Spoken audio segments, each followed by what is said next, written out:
కురుక్షేత్ర యుద్ధానికి ముందు యుద్ధంలో పాల్గొనే వీరులందరినీ మీరు యుద్ధాన్ని ఎన్ని రోజుల్లో ముగించగలరు, ఒక్కొక్కరిగా సమాధానం ఇవ్వమని శ్రీకృష్ణుడు అడిగాడు. భీష్ముడు 20 రోజుల్లో ముగిస్తానని, కర్ణుడు 24 రోజుల్లో ముగిస్తానని, ద్రోణుడు 25 రోజుల్లో ముగిస్తానని, అర్జునుడు 28 రోజుల్లో ముగిస్తానని సమాధానం ఇచ్చారు. కానీ వీరిలో ఒక్కడు మాత్రం కురుక్షేత్ర యుద్ధాన్ని కేవలం 1 నిమిషంలో ముగిస్తానని సమాధానం ఇచ్చాడు. కురుక్షేత్ర యుద్ధాన్ని ఒకే నిమిషంలో ముగిస్తానన్న వీరుడి పేరు బార్బారికుడు. అసలు ఎవరు ఈ బార్బారికుడు? కురుక్షేత్ర యుద్ధాన్ని ఒకే నిమిషంలో ముగిస్తానని ఎలా అన్నాడు? కురుక్షేత్ర యుద్ధాన్ని ఒకే నిమిషంలో ముగించగల సత్తా ఉన్న ఈ బార్బారికుడు అసలు కురుక్షేత్ర యుద్ధంలో ఎందుకు పాల్గొనలేదు అనే ప్రశ్నలకు ఈ వీడియోలో మనం సమాధానం తెలుసుకుందాం. ఫ్రెండ్స్, వీడియోలోకి వెళ్లే ముందు మాతో చిన్న రిక్వెస్ట్, ఈ వీడియోని లైక్ చేయండి అండ్ మీకు వీలైతే మన ఛానల్ సబ్స్క్రైబ్ చేసుకోండి.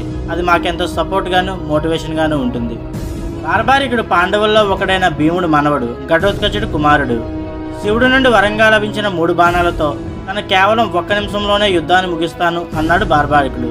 తన దగ్గర ఉన్న 3 బాణాల్లో మొదటిది ఎవరిని రక్షించాలో గుర్తిస్తుందని, రెండోది ఎవరిని శిక్షించాలో గుర్తిస్తుందని, మూడవది శిక్షను అమలు చేస్తుందని వివరించాడు.